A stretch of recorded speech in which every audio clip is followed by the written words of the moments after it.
Introduction to Remembering Srila Prabhupada. You didn't want a book about you. Give us volumes of books on Krishna, you said. Finally, in your last days, you assented.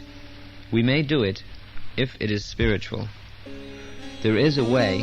You liked us to speak of your achievements and of old days, especially your first in America.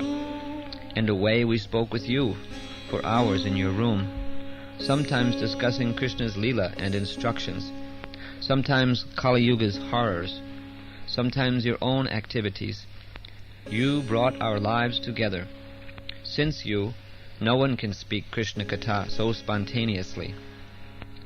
Then, for your pleasure, let us sit with you again and recall your teachings and your own life story, if we can do it sincerely. Do higher beings and great devotees see me and smile as I retell the human-like dealings of their liberated associate? Do they know him differently than I? Is mine but a tiny child's view of the Father, affectionate but knowing little? He represents the entire Gita, and he is the Vedas personified. He is all sages in parampara. His life's history we are savoring, though his work defies description, even if we were to tell the entire work of the Krishna consciousness movement.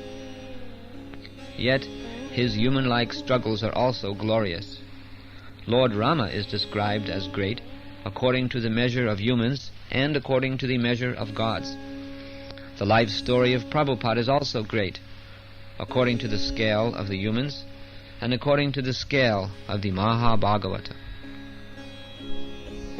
Through him we enter Krishna's lila and join the eternal associates in Krishna Loka. Through him the material world, though also inconceivable, can be known as it is. Krishna has arranged that we hear and see through him, the person sent by God to us, to teach us how to save ourselves from nuclear destruction, to reform government, to avoid death and rebirth, to be happy. Because his lila is sweet, because by hearing we are cleansed, and because we must, let us tell his life story. Everyone will like it, except the beast. People don't know who they are. You kindly tell them. They don't know where they're going, where they've been, but you direct them. Even the cleverest say, "Death annoys, I'd like to know what happens after." They don't know how the soul lives on, but you have given them Bhagavad Gita as it is. You teach what no scientist, poet, or philosopher knows. Their gifts of technology, their thoughtful oratory, their sometimes good feelings are all misplaced. They can have no compassion who save only the shirt of the drowning man. They can have no love who take these lumps of flesh as lovable. They can be of no help who themselves are blind and bound. They lead us into the ditch.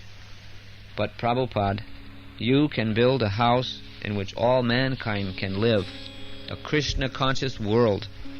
It's you who should be enshrined in national monuments, read about in school books, praised as liberator, although you don't want it.